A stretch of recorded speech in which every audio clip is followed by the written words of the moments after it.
Hey buddies, what's up? In this video, we're gonna discuss the karst topography. Karst topography, this will be the detailed lecture of erosional landforms only, okay? Let's move ahead now. थोड़ा सा basic terms हम पहले करेंगे, उसके बाद समझेंगे what is karst topography are, okay? So सबसे पहले है कि karst topography का मतलब क्या होता है? तो karst topography ऐसी टोपोग्राफी मतलब क्या होता है? फॉर्मेशन, ठीक है? जो भी लैंड पे लैंड फॉर्म्स बन रहे हैं उनको हम बोलते हैं टोपोग्राफी।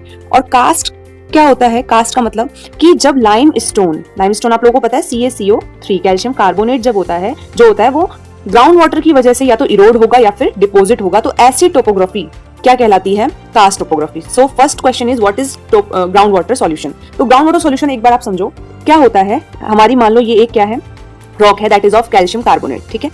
क्या हुई? रेन हुई। Rain is consist of H2O यानी पानी, ठीक है? और हमारे यहाँ पे एटमॉस्फेयर में क्या होता है? CO2। जब CO2 रिएक्ट विद H2O तो क्या बनाएगा वो? H2CO3, जो कि क्या करता है? इरोड करेगा द लैंडफॉर्म्स और the rocks of limestone. Understood? So यही है carbonic acid. Okay, let's move ahead. तो थोड़ी बेसिक बातें करेंगे। सबसे पहला एक क्वेश्चन आता है व्हाट इज रेगोलिथ। आप लोगों ने देखा भी होगा, सुना भी होगा, पढ़ा भी होगा। So regolith is the unconsolidated material, ठीक है? जो बेड रॉक होती है, बेड रॉक क्या होती है? जो वेदर नहीं होती, ठीक है? जो टूटती नहीं है उसको हम बोलते हैं बेड रॉक। और जो वेदरिंग होती है और जिसकी वजह से जो मटेरियल होता है वो अक्यूमुलेट हो जाता है, उसको ही क्या बोला जाता है? Regolith. Next is aquifer. Aquifer क्या होते हैं? स्टोरेज पूल्स होते हैं। क्या होते हैं? Storage pool. जिनके घर में बोरिंग है उन्हें पता होगा कि जो पानी कहाँ से आता है, वो पानी हमारा एक्वीफर से ही आता है। नेक्स्ट इज, चलिए अब हम डिस्कस करेंगे इस डायग्राम को। This diagram is very important. आप देख रहे होंगे, दिस इज द क्लाउड, ये आपको दिख रहे हैं। यहाँ पे क्या हो रही है? Rainfall. This is our surface and this one is soil, ठीक है? ये क्या है? सॉइल है। और ये लेयर जो है इसको हम बोलेंगे परमिएबल रॉक। कौन सी रॉक? Permeable rock. ऐसी रॉक जिससे क्या होता है? पानी रिसता है, ठीक है? पानी रिसता है तो उसको हम बोलते हैं परमिएबल। और ये जो लेयर है इसके बीच में जब आपको पानी इकट्ठा हुआ दिख रहा है, इसको क्या बोलते हैं? एक्वीफर्स। और लास्ट लेयर जहां से पानी नीचे रिसके नहीं जा रहा उसको हम क्या बोलेंगे? इम्परमिएबल रॉक, जिससे पानी रिसकर नहीं जाएगा। It is like a bed rock, ठीक है? और ये आपको दिख रहा होगा, ये एक्वीफर है हमारा और ये इस तरह से डिवाइड हो रहा है, तो इसको क्या बोलते हैं? एक्वीक्लूइड। क्या बोलते हैं? एक्वीक्लूइड, ठीक है? चलिए, सबसे पहला हमारा इरोजनल लैंडफॉर्म जो आता है वो है लपीज। क्या है? लपीज। लपीज एक तरह से, आपने यार्डंग देखे थे, यार्डंग्स में क्या हुआ था? लार्ज ग्रूव्स लाइक स्ट्रक्चर्स थे। सिमिलरली इसमें भी यही होता है। तो इसमें जो उठा हुआ पोर्शन होता है उसको बोलते हैं पिनेकल्स, और जो नीचे जो डाउन लोवर्ड पोर्शन होता है उसको हम बोलते हैं क्लेफ्ट्स। क्या बोलते हैं?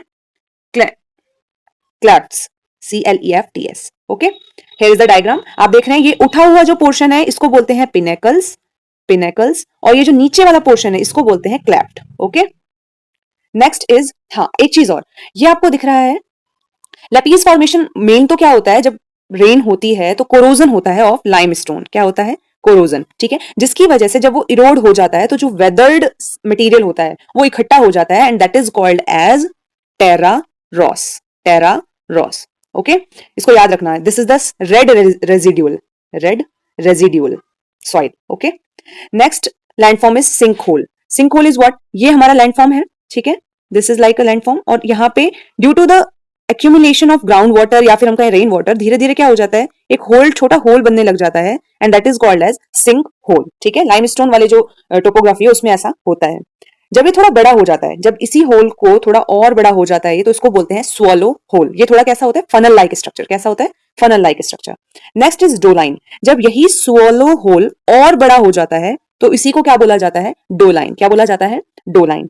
डोलाइन एक ऐसा शब्द है that is of Slovenian language, that is dolina. Dolina का मतलब होता है वैली, ठीक है? Dolina in Serbia. Next is uvala is the larger extent of doline. Okay, और बड़ा एक्सटेंट होता है ये, लेकिन मोस्टली ऐसा बोला जाता है कि ये फ्लूवियल लैंडफॉर्म्स के अंदर, एलुवियल जो फ्लोर्स हैं उस पर भी दिखता है, और मोस्टली कैसा रीजन होता है? Dry region. एक ज्योग्राफर है जिनका नेम है, चलिए आगे हम देखते हैं। जब ये युवाला थोड़े छोटे होते हैं तो उसको बोलते हैं जमाज। क्या बोलते हैं? जमाज। एक ज्योग्राफर है जिनका नेम था मेलॉट, उन्होंने इसी युवाला को एक तरह से क्या बोला? Karst window. ये याद रखना आप, मेलॉट ने युवाला को कास्ट विंडो भी कहा है।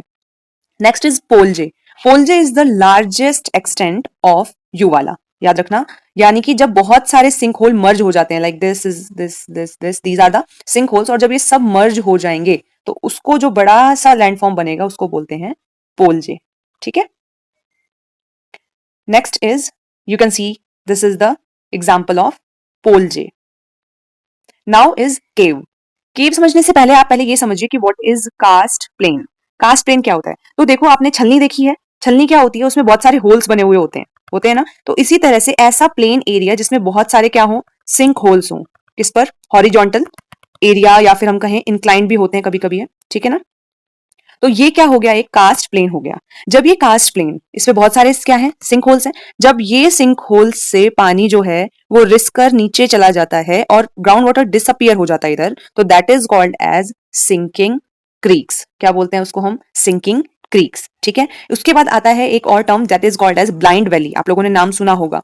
सो ब्लाइंड वैली इज व्हाट? जब ये ही पानी नीचे नीचे रिस कर जाता है और एक वैली लाइक स्ट्रक्चर बना लेता है, तो उसको ही क्या बोलते हैं? Blind valley. ब्लाइंड क्यों? क्योंकि वो ऊपर नहीं दिखता है। ओके, नेक्स्ट इज एक ज्योग्राफर है जिसका नेम था वॉन एंगलेन। उन्होंने ये कहा कि ये जो ब्लाइंड वैली है, this is the extended portion of U वाला जो हमने अभी पढ़ा था। Okay, next valley is karst valley. Karst valley क्या होती है? एक यू शेप्ड वैली जो हमने पढ़ी थी ना, ग्लेशियर डिपॉजिट। जब आप पढ़ोगे ग्लेशियर इरोजन लैंडफॉर्म जब पढ़ोगे तो उसमें एक यू शेप्ड वैली आता है। तो सिमिलरली जब रेन वाटर या फिर हम कहीं ग्राउंड वाटर की वजह से जब एक U shaped valley like structure बना लेता है, that is called as karst valley.